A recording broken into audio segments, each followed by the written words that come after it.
Welcome to Chapter 5. Today, the colors we'll be paying attention to are red, white, silver, gold, blue, rose, lavender, green, and gray.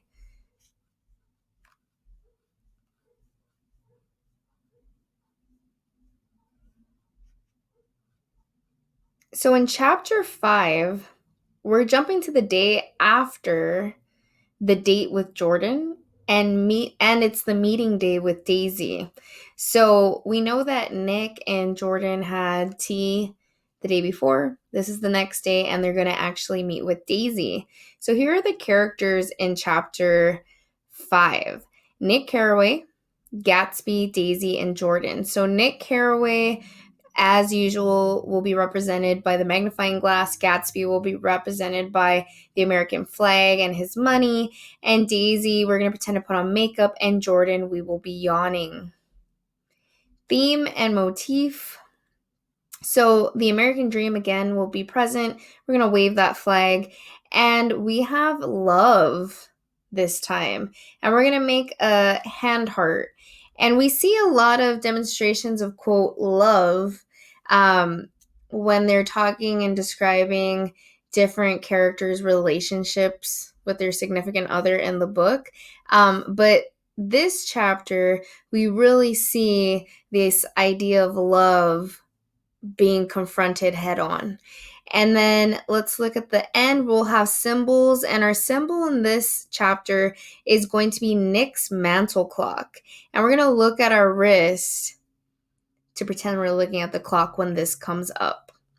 I know that Nick's mantle clock is not in your symbol tracker, but this is just something that you can keep track of in the back of your head, or you could write it down somewhere. When I came home to West Egg that night, I was afraid for a moment that my house was on fire. That's why the ball's red. 2 o'clock and the whole corner of the peninsula was blazing with light, which fell unreal on the shrubbery and made thin, elongating glints upon the roadside wires. Turning a corner, I saw that it was Gatsby's house, lit from tower to cellar. At first, I thought it was another party, a wild root that had resolved itself into hide-and-go-seek or sardines in the box, with all the house thrown open to the game. But there wasn't a sound. Only wind in the trees, which blew the wires and made the lights go off and on again as if the house had winked into darkness. As my taxi groaned away, I saw Gatsby walking toward me across his lawn. "Your place looks like the World's Fair," I said. "Does it?" He turned his eyes toward it absently.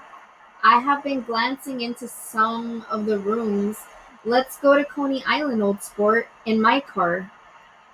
"It's too late." "Well, suppose we take a plunge in the swimming pool. I haven't made use of it all summer." "I've got to go to bed." "All right."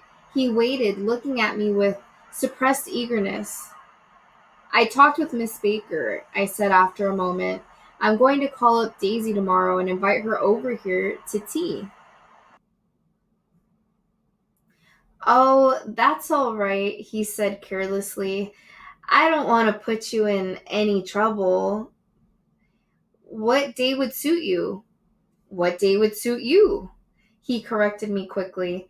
"I don't want to put you to any trouble, you see. How about the day after tomorrow?"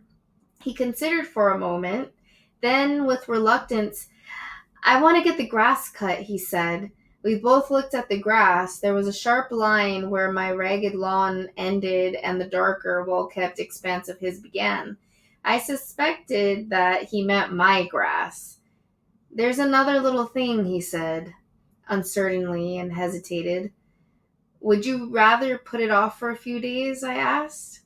"Oh, it isn't about that. At least," he fumbled with a series of beginnings. Why, look here, old sport. You don't make much money, do you?" "Not very much." This seemed to reassure him, and he continued more confidently. "I thought you didn't, if you'll pardon you see, I carry on a little business on the side. a sort of sideline, you understand? And I thought that if you don't make very much, you're selling bonds, aren't you, old sport? Trying to. Well, this would interest you. It wouldn't take up much of your time, and you might pick up another nice bit of money.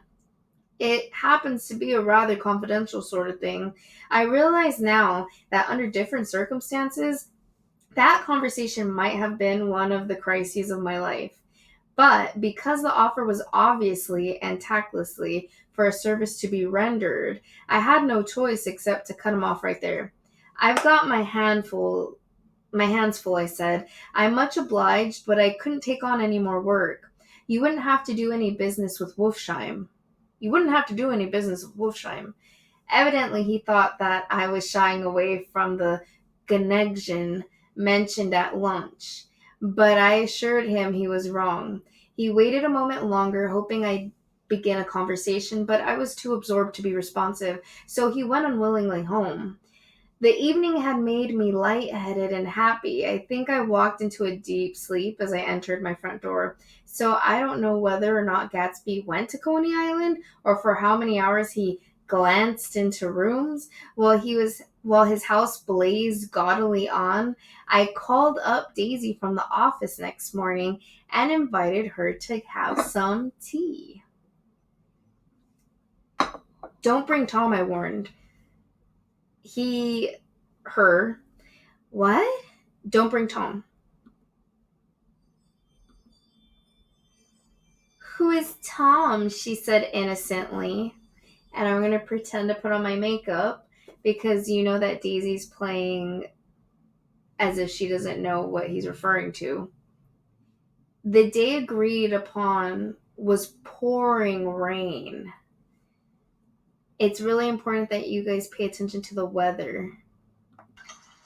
At 11 o'clock, a man in a raincoat, dragging a lawnmower, tapped at my front door and said that Mr. Gatsby had sent him over to cut my grass. This reminded me that I had forgotten to tell my Finn to come back. So I drove into West Egg Village to search for her among soggy, whitewashed alleys and to buy some cups and lemons and flowers. The flowers were unnecessary, for at 2 o'clock a greenhouse arrived from Gatsby's with innumerable receptacles to contain it. An hour later, the front door opened nervously, and Gatsby in a white flannel suit, silver shirt, and gold, so you're going to keep track of these colors, white, silver, and gold colored tie, hurried in. He was pale, and there were dark signs of sleeplessness beneath his eyes. Is everything all right? He asked immediately. The grass looks fine, if that's what you mean. What grass? He inquired blankly. Oh, the grass in the yard. He looked out the window at it, but judging from his expression, I don't believe he saw a thing. Looks very good, he remarked vaguely. One of the papers said they thought the rain would stop about 4. I think it was the Journal. Have you got everything you need in the shape of tea? I took him into the pantry where he looked a little reproachful at the Finn. Together, we scrutinized the 12 lemon cakes from the delicatessen shop.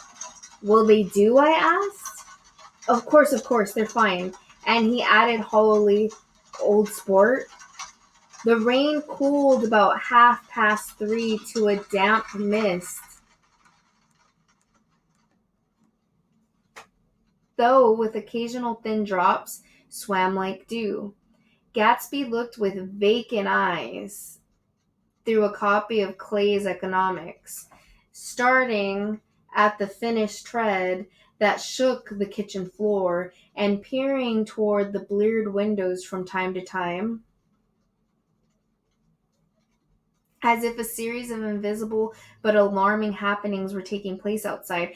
Finally, he got up and informed me in an uncertain voice that he was going home. Why is that? Nobody's coming to tea. It's too late. He looked at his watch as if there was some pressing demand on his time elsewhere. I can't wait all day. Don't be silly, it's just 2 minutes to 4. He sat down miserably as if I had pushed him, and simultaneously there was the sound of a motor turning into my lane.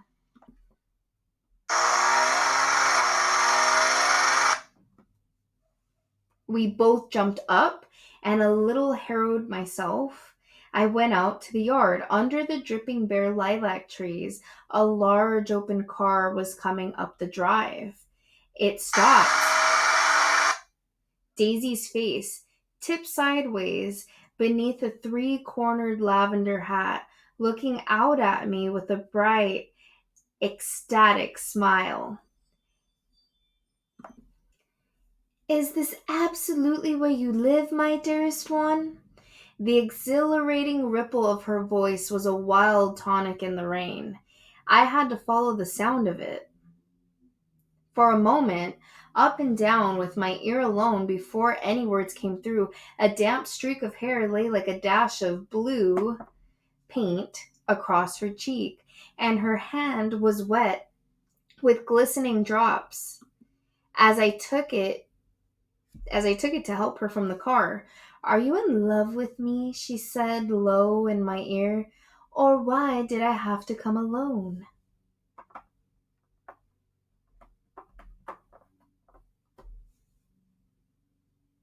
That's the secret of Castle Rackrent. Tell your chauffeur to go far away and spend an hour. Come back in an hour, Ferdy. Then in a grave murmur, his name is Ferdy. Does the gasoline affect his nose? I don't think so, she said innocently. Why? We went in. To my overwhelming surprise, the living room was deserted.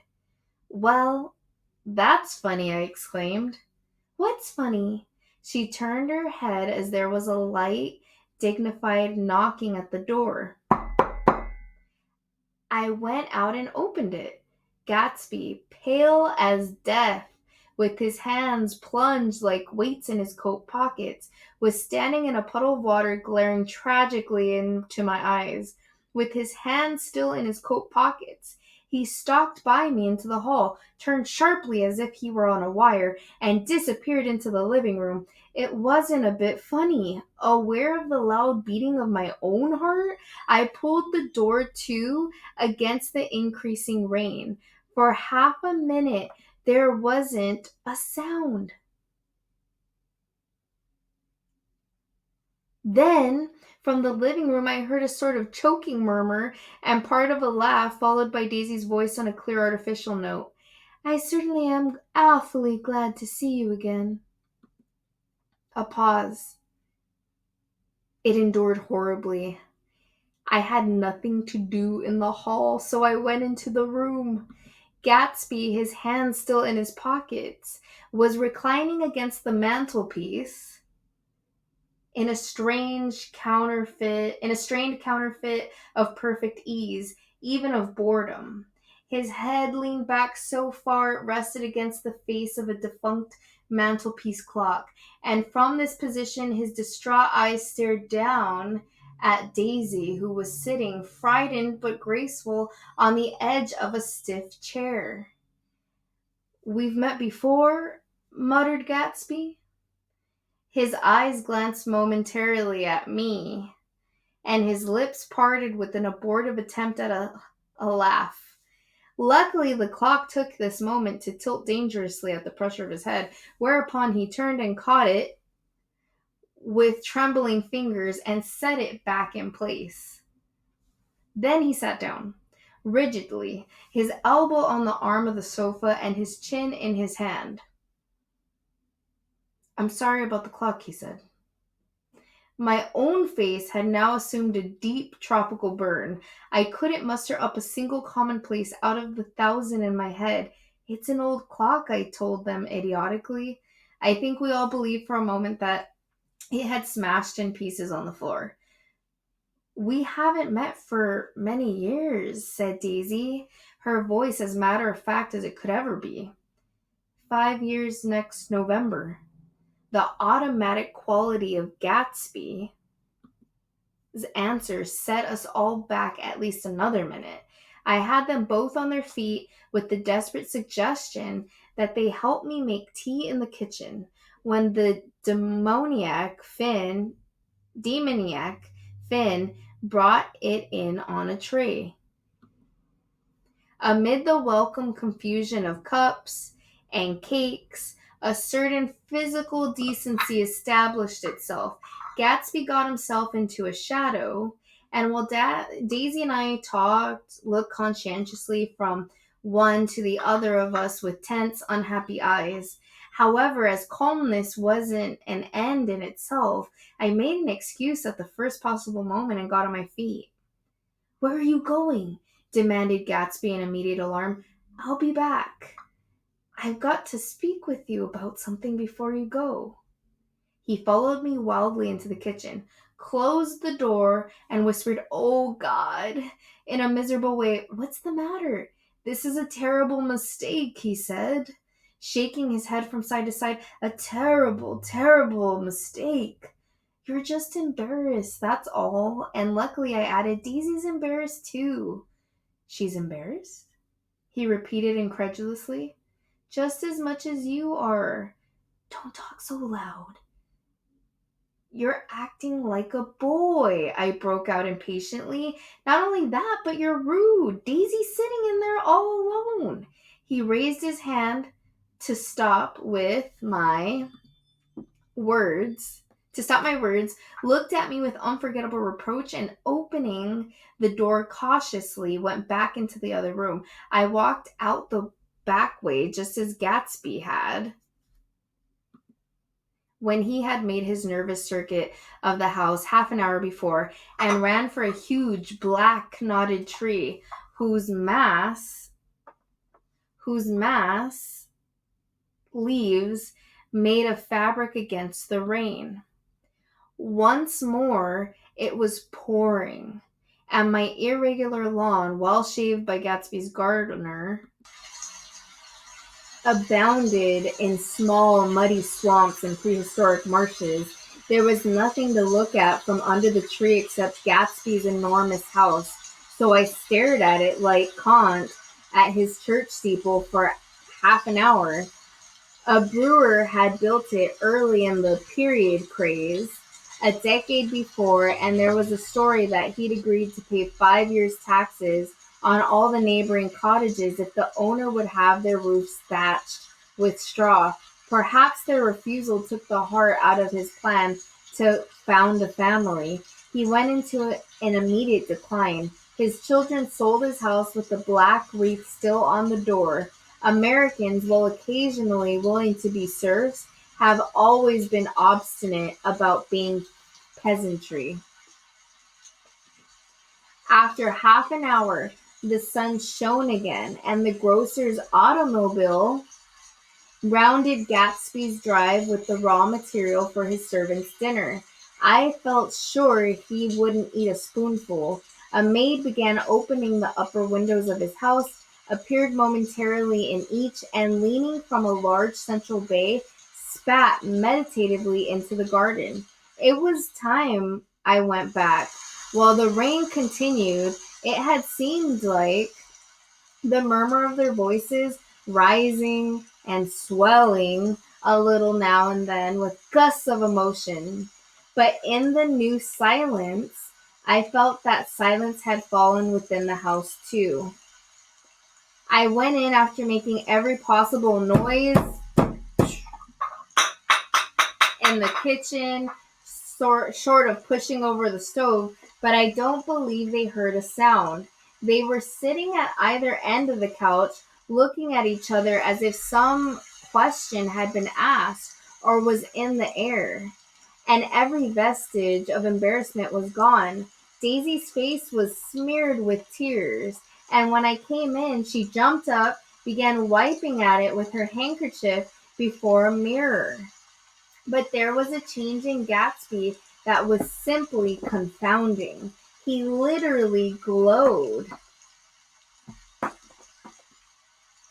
Without a word or gesture of exultation, a new well-being radiated from him, and filled the little room.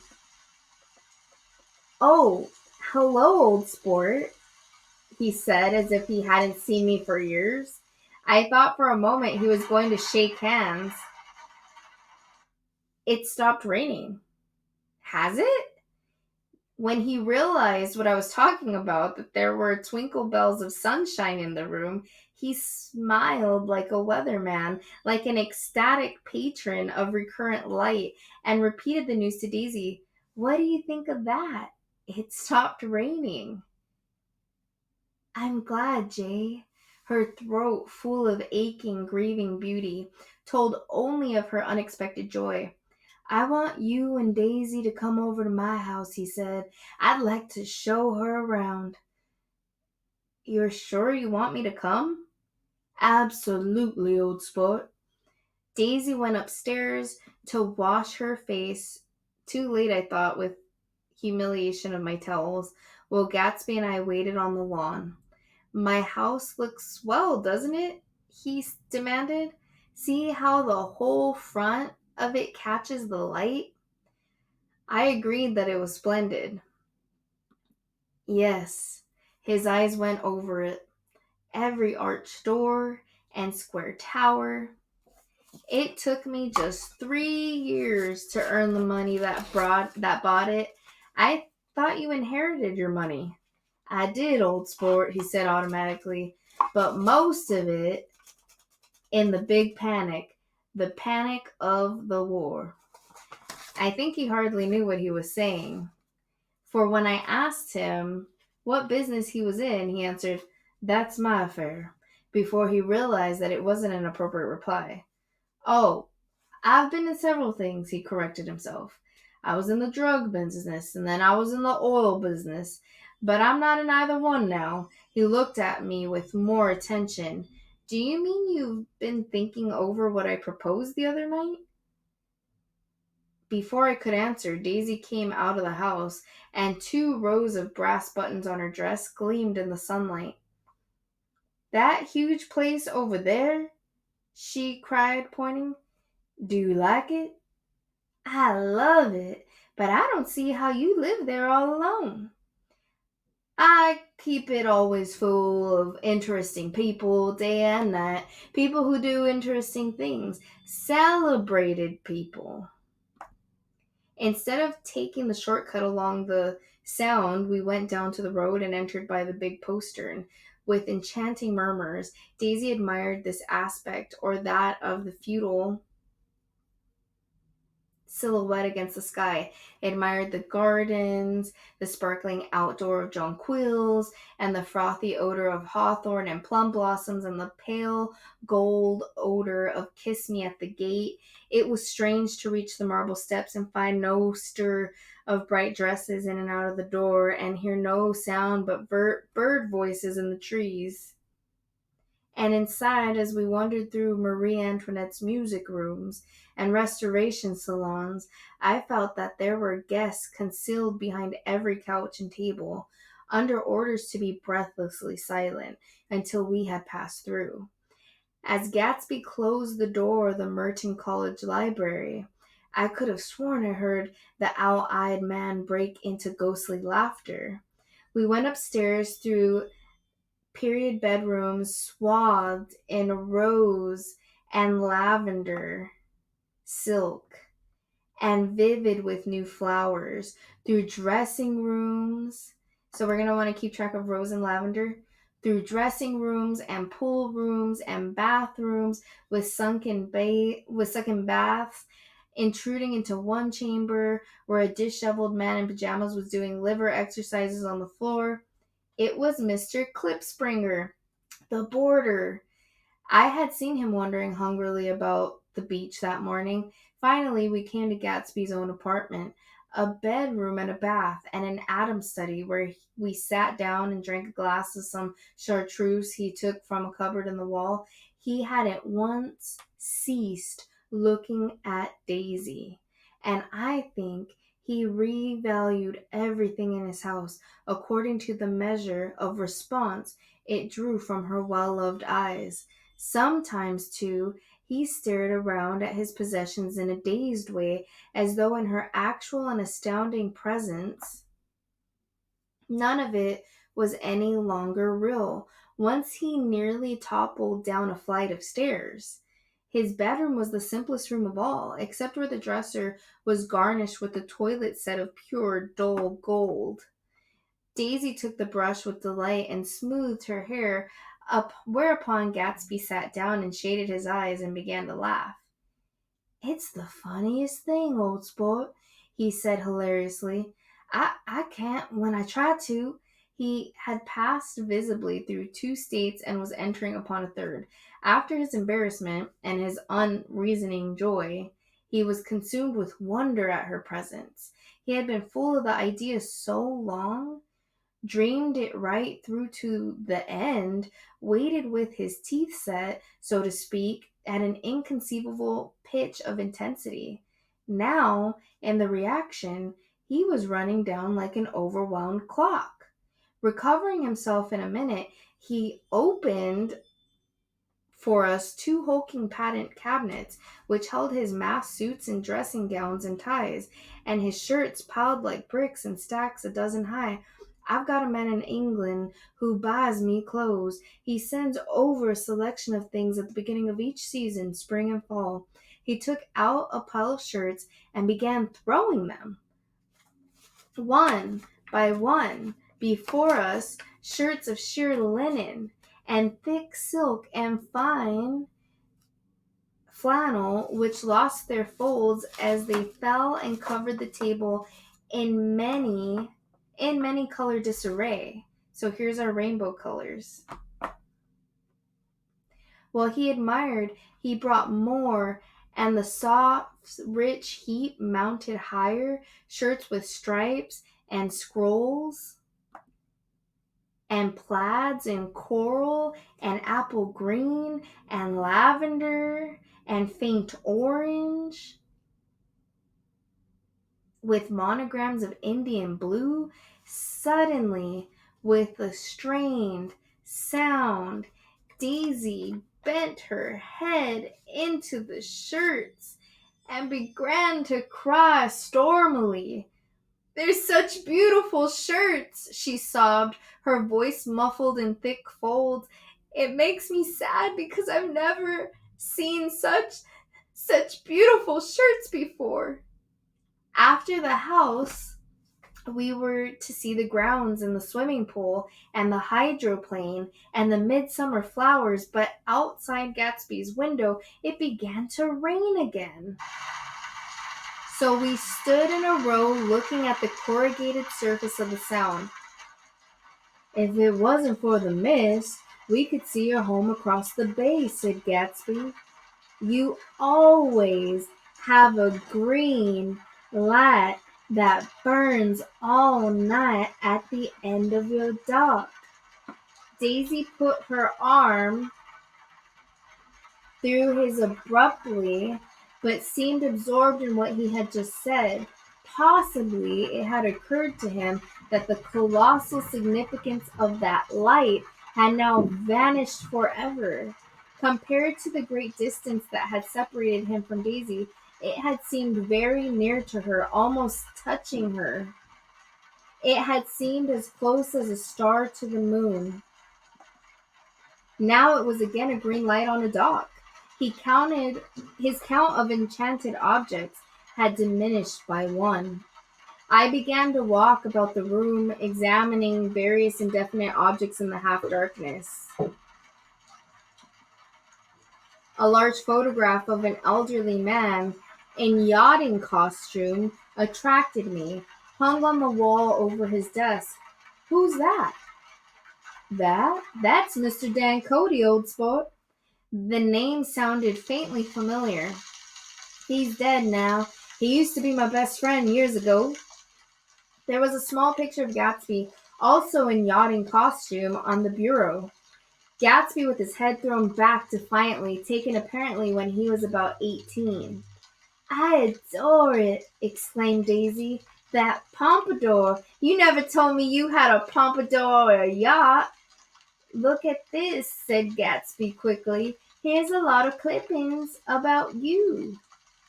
They stood side by side examining it. I was going to ask to see the rubies when the phone rang and Gatsby took up the receiver. Yes? Well, I can't talk now. I can't talk now, with sport. I said a small town. He must know what a small town is. Well, he's no use to us if Detroit is his idea of a small town. He rang off. Come here quick, cried Daisy at the window. The rain was still falling, but the darkness had parted in the west, and there was a pink and gold billow of lights,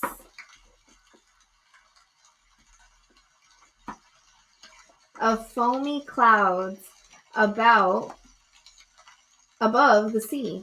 Look at that, she whispered, and then after a moment, I'd like just to get one of those pink clouds and put you in it and push you around.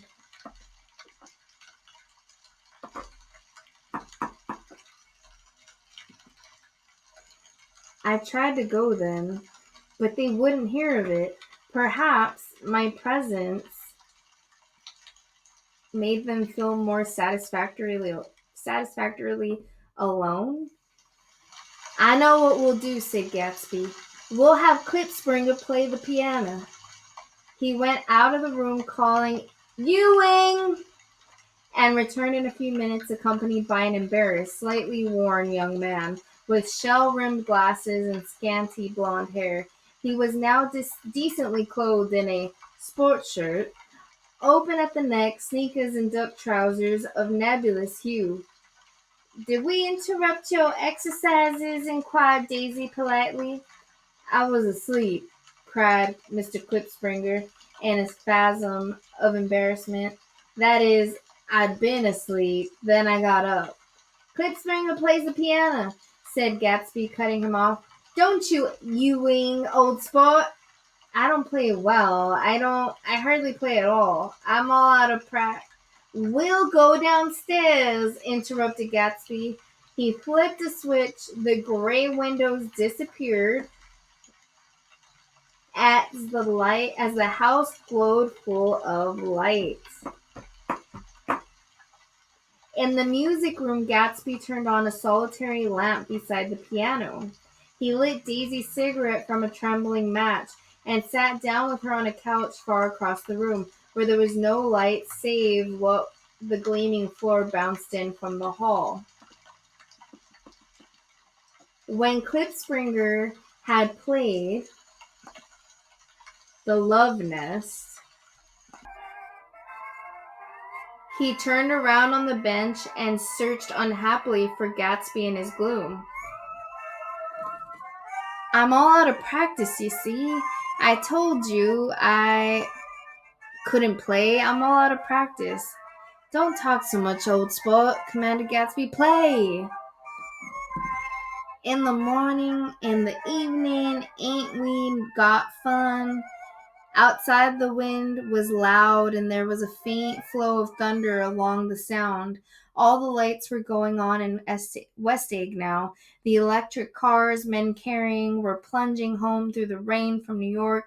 It was the hour of a profound human change, and excitement was generating on the air. One thing sure and nothing sure.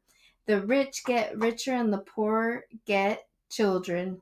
In the meantime, in between time, as I went over to say goodbye, I saw that the expression of bewilderment had come back into Gatsby's face, as though a faint doubt had occurred to him as to the quality of his present happiness.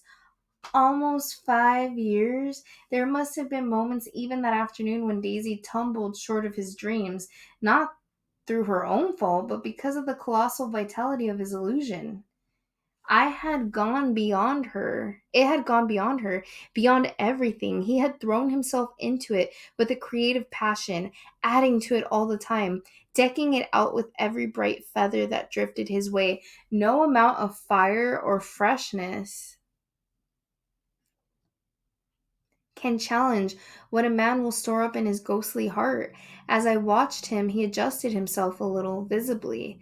His hand took hold of hers, and as she said something low in his ear, he turned toward her with a rush of emotion.